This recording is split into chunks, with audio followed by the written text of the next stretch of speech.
Salut les pécores et bienvenue dans l'histoire du sport. Ce mois d'août, comme tous les 4 ans, les amoureux du sport comme moi en prennent plein leurs yeux, plein leur cœur, bref, prennent leurs pieds pendant 20 jours. Ce sont les JO, les Jeux Olympiques. Cette année, ils ont lieu à Rio de Janeiro, au Brésil. Pour ces 31e Jeux de l'ère moderne, il y aura 24 sports, 42 disciplines, 306 compétitions différentes. Pour les passionnés, c'est une véritable orgie. Mais qui dit Jeux Olympiques, dit Olympie, dit Grèce, dit période antique, et donc nous amène à une partie historique à ce 3e épisode. Malheureusement, je ne pouvais pas faire sans. Et même si beaucoup d'entre vous doivent connaître globalement la chose, il me semblait indispensable d'y revenir pour ce 3e numéro. Alors, les Jeux Olympiques antiques. Les cités grecques de l'Antiquité réunissaient leurs plus grands champions à Olympie, à l'ouest du Péloponnèse, l'île de Pélope, le créateur des Jeux Olympiques. Ce rassemblement avait pour but de célébrer Zeus, dieu suprême de la mythologie hellénique, et c'est en cela qu'ils étaient si importants. De moins 776 avant Jésus-Christ jusqu'à l'an 393 de notre ère, c'est devant un parterre de presque 40 000 citoyens grecs que les athlètes vont s'affronter. Les Jeux seront organisés sur un jour au commencement, puis 3, et enfin en moins 472 sur 5 jours. Et durant près d'un millénaire, la semaine olympique était une période de paix et de recueillement. Passons aux sportifs. Il y avait 2 types d'épreuves, les hippiques et les gymniques. Les premières se déroulent dans l'hippodrome, un espace plat. Il s'agit de courses en char aux distances variables. Ces épreuves étaient celles qui apportaient le plus de renommée aux propriétaires des équidés, tant pour leur richesse que pour avoir choisi le bon esclave qui servait la plupart du temps de jockey. Les secondes, ce sont les épreuves nues. Oui, les athlètes faisaient tout totalement nus de la tête aux pieds. Alors, il y a pêle-mêle les épreuves de course, autour d'une piste d'environ 200 mètres, qui est toujours la distance actuelle de la piste des courses en salle, le tout dans un stade gigantesque. Il y avait aussi le saut en longueur, le disco-ball, ou le lancer du disque, le pancrace, un sport de combat, la boxe, et surtout le sport majeur de l'époque, la lutte. Et les concurrents, me direz-vous? Alors, quand je parlais de citoyens grecs pouvant participer aux Jeux, je parlais des citoyens de ces cités-là, mais également de celles-là. Toutes les Lades, l'ensemble du monde grec, pouvaient se réunir.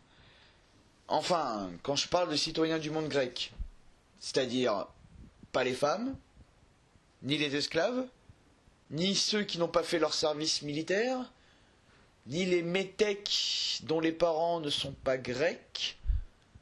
Bon, ça fait à peu près 70% d'êtres humains en moins qui peuvent être sportifs, quoi. À la fin du IVe siècle, avec la chute de l'Empire grec, les Jeux disparaissent pendant plus de, pas grand-chose, 1500 ans. Et ils renaissent de leurs cendres grâce à un homme, à l'orée du XIXe siècle, Pierre de Coubertin. Je vous parle d'un homme de conviction.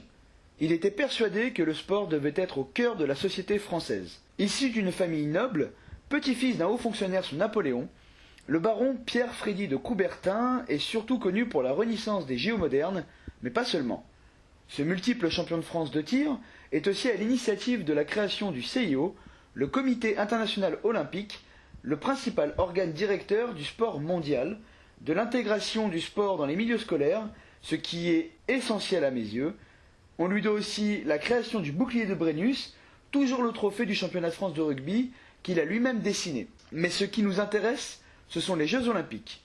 En 1894, lors d'un congrès international sur l'athlétisme, Coubertin parvint à convaincre l'Assemblée de recréer les Jeux sur le modèle grec. Le CIO fut d'ailleurs créé à l'issue de cette assemblée, car le baron est persuadé, à juste titre, que l'internationalisation des compétitions rendra le sport plus populaire. Ce n'est pas le premier à vouloir le faire, mais lui est habité d'un esprit moderne et humaniste, novateur, qui va mener à bien son projet. Sa vision humaniste se voit notamment en 1913 dans l'adoption de ce drapeau comme étendard olympique représentant les 5 continents et les 6 couleurs présentes, une fois sur tous les drapeaux mondiaux. 2 ans plus tard, à Athènes en Grèce, évidemment, les premiers Jeux Olympiques voient le jour.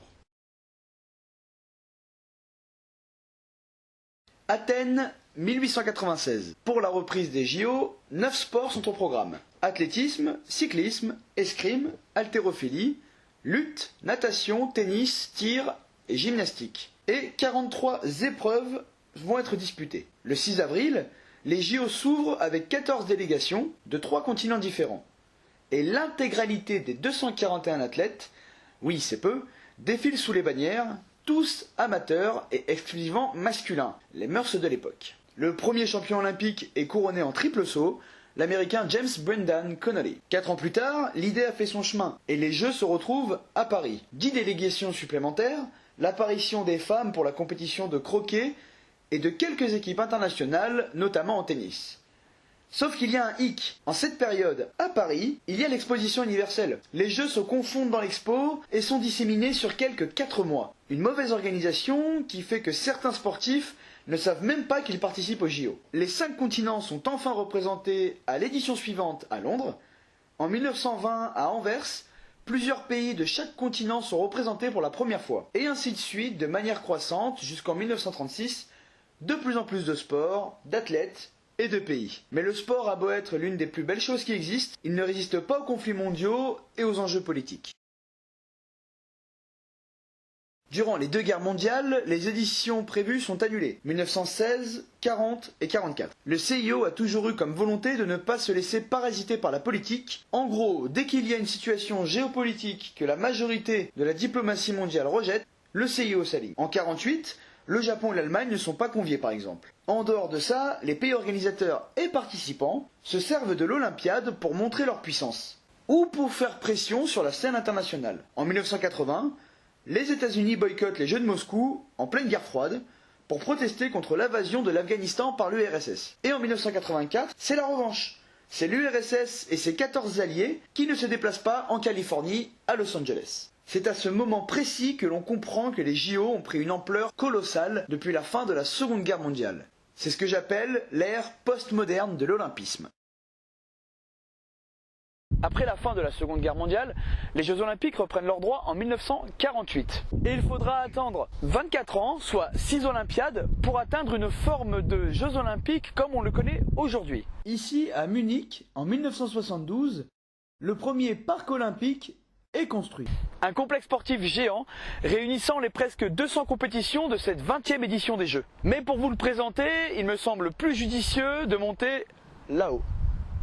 Et donc nous voici à 180 mètres de hauteur pour vous montrer l'ensemble du parc olympique, l'Olympia Park de Munich. Donc vous voyez la grande étendue d'eau avec l'autre lac derrière où avaient lieu les épreuves aquatiques. En face de nous, l'Olympia Stadium qui malheureusement ce jour-là a été trusté par le concert de Rihanna, donc je n'ai pas pu y rentrer. À mes pieds, vous avez la piscine olympique et à droite, la halle olympique où avaient lieu toutes les épreuves en salle. Et pour vous montrer la grandeur et la praticité de ce parc, je voulais vous montrer aussi que juste à côté des terrains de tennis était situé le village olympique qui est désormais habité, car tout ce qui a été créé à cette époque-là est désormais réutilisé dans un espace naturel pour les habitants de Munich. Je vous montre ce lieu pour une raison simple, ce parc olympique a servi d'exemple pour les éditions postérieures. En 1984, à Los Angeles, les USA comptent marquer le coup. Une cérémonie d'ouverture en mode show hollywoodien, une quinzaine qui, pour la première fois, fait flamber les prix des droits télé, plus d'une centaine de sponsors, aucun argent public versé. C'est en Californie que l'olympisme passe de l'apologie de l'amateurisme à un objectif de profit. Toutes les bonnes choses ont une fin. Par la suite, les JO coûteront de plus en plus cher, leur diffusion également, et les pays qui n'assurent pas leurs arrières au niveau financier vivent de réels drames économiques. Le meilleur exemple reste Athènes, en 2004, dont certaines installations sont à l'abandon désormais. Désormais, revenons vers l'Olympia Stadium de Munich pour parler de ce qu'on appelle plus communément le sport roi des Jeux Olympiques, l'athlétisme. Jusqu'ici, je me suis bien gardé de parler de la devise des Jeux Olympiques, chère à Pierre de Coubertin lorsqu'il a refait les Jeux en 1896. Citius, Altius, Fortius. Bon, pour les deux du fond près du radiateur et les non-latinistes, ça veut dire plus vite, plus haut, plus fort. C'est d'ailleurs encore de nos jours la devise officielle des Jeux Olympiques. L'athlétisme est d'ailleurs le sport qui correspond le mieux à cet adage. La course, le lancer, et les sauts. L'athlétisme utilise les basiques de n'importe quel sport de mouvement connu. L'athlé, c'est l'universalité du sport dans son sens le plus large. Tout le monde a déjà couru. Tout le monde a déjà lancé un bâton ou un caillou. Tout le monde a déjà essayé de sauter le plus haut ou au-dessus d'une flaque d'eau quand on était petit. Mais l'athlétisme, c'est ça poussé à l'élite, au plus beau du sport. L'athlétisme sublime les capacités physiques de l'être humain. Autour de cette piste de 400 mètres et de ce gazon verdoyant, n'importe qui peut comprendre ce qu'il se passe. Durant les Jeux Olympiques, l'athlétisme représente 9 jours de compétition, 24 épreuves pour les hommes, 23 pour les femmes. C'est un ogre affamé de médailles. Et voilà pourquoi c'est le sport roi. Les 24 disciplines, les voici. Alors, avant de courir, il faut savoir marcher, comme disait le dicton ridicule. Les 20 km et le 50 km marche, ce dernier étant l'unique épreuve exclusivement masculine de l'athlétisme, sont disputés dans la ville organisatrice, mais se concluent la plupart du temps dans l'enceinte olympique. Il en est de même pour le marathon, une course / souffrance / acte héroïque de gens que si tu sprintes à côté tu tiens que 2 minutes et tu décèdes, de 42 km 195. Sur cette piste de 400 mètres à proprement parler, vous avez le 100 et le 200 mètres, pour les hommes les plus rapides du monde en sprint, le tour de piste et le 800 mètres pour les mazos qui ne pouvaient pas sprinter mais qui veulent quand même le faire après un effort soutenu, le 1500 mètres, la distance maîtresse du demi-fond, et enfin les courses de fond avec le 5000 et 10 000 mètres. Ajoutez à cela les courses à obstacles, 100 et 110 mètres haies, 400 mètres haies et 3000 mètres steeple, une épreuve vraiment impressionnante qui gagne en popularité d'année en année. Pour les hommes et les femmes fortes, 4 lancers, disques de 2 et 1 kg, le poids de 7 kg 260 et 4 kg, le marteau qui fait le même poids auquel on rajoute une petite ficelle en acier et une poignée, et enfin le javelot qui fait entre 600 et 800 grammes et mesure environ 2,35 m, le but du jeu étant à chaque fois de le lancer le plus loin possible. Et enfin, pour ceux qui ont envie de voler, le saut en longueur, le triple saut, le saut en hauteur et le saut à la perche. Et comment ne pas finir par les Atalantes et Hercule modernes en la personne des heptathloniennes et des décathloniens qui enchaînent respectivement 7 et 10 épreuves en 2 jours. Et sachez que je pourrais faire une vidéo sur chacune de ces disciplines. Mais j'ai pris mes calmants les mecs. Et qui dit sport roi, dit souverain et souveraine. Allez, comme d'habitude, on va finir sur un petit pot pourri de mes athlètes olympiques favoris à travers l'histoire. Et pour cela, on retourne en Allemagne, à Berlin, toujours vers un stade olympique.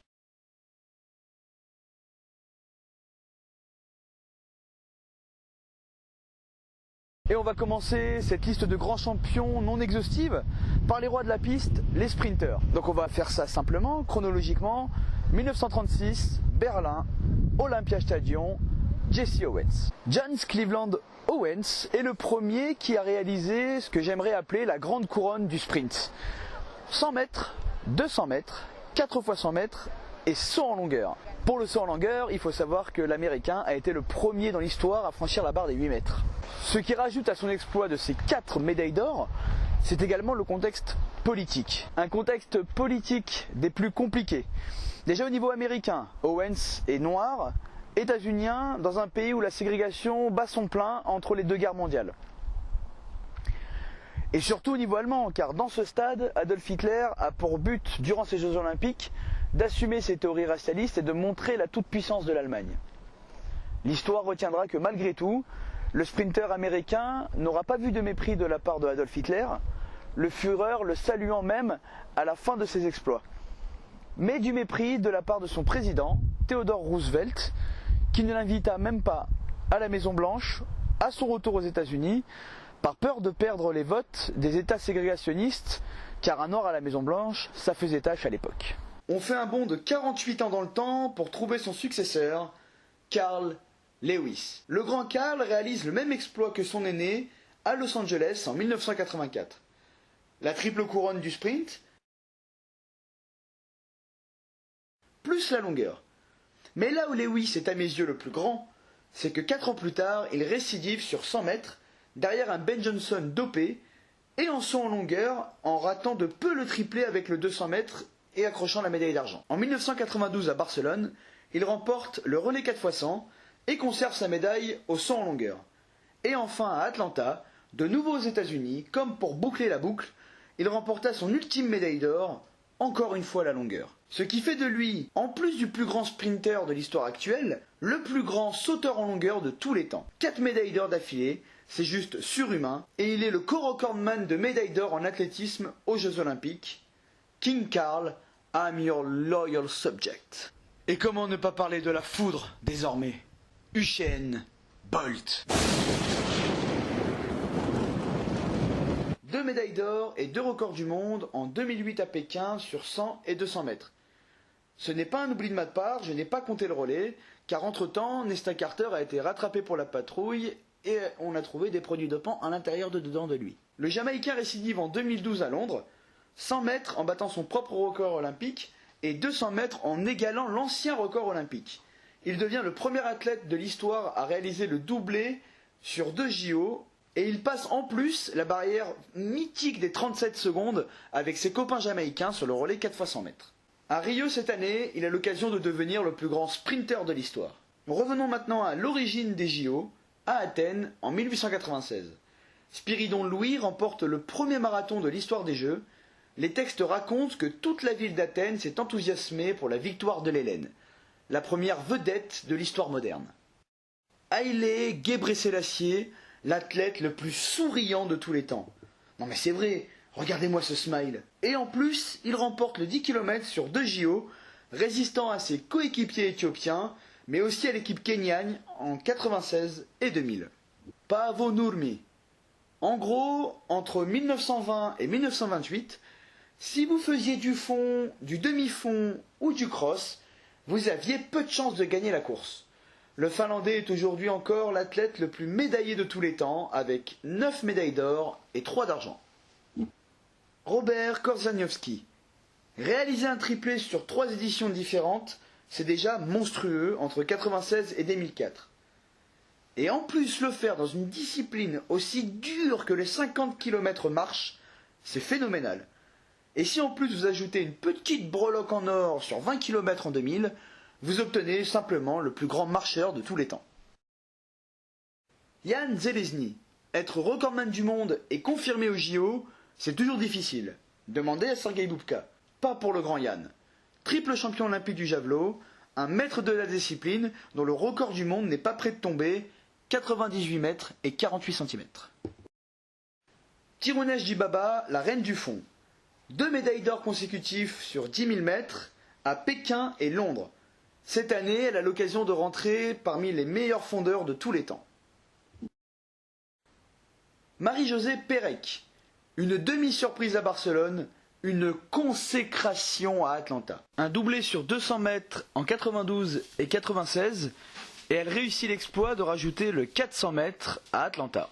Allyson Felix, la Bolt au féminin. 4 médailles d'or en sprint, 2 en argent. Il ne manque que les relais et les records du monde pour égaler vraiment le Jamaïcain. Yelena Isinbayeva. Lorsqu'une discipline nouvelle arrive au jeu, il faut une tête d'affiche. En 2004, pour la 2e apparition de la discipline en féminin, la Russe remporte l'or et bat le record du monde. Rebelote 4 ans plus tard avec la barre des 5 mètres franchie pour la première fois et aux Jeux Olympiques. Et parce qu'il fallait bien finir par une lanceuse, Valérie Adams, double championne olympique du lancer du poids et une personne qui fait l'unanimité tant par sa bonhomie que sa gentillesse. Voilà, cette histoire du sport est désormais terminée. Vous pouvez apprécier la semaine d'athlétisme qui vient juste de commencer. Tirunesh Dibaba n'a pas réussi à le faire malheureusement, mais ça reste une immense championne. Merci à tous de m'avoir suivi. On se retrouve très vite pour faire un petit bilan des JO. Big up!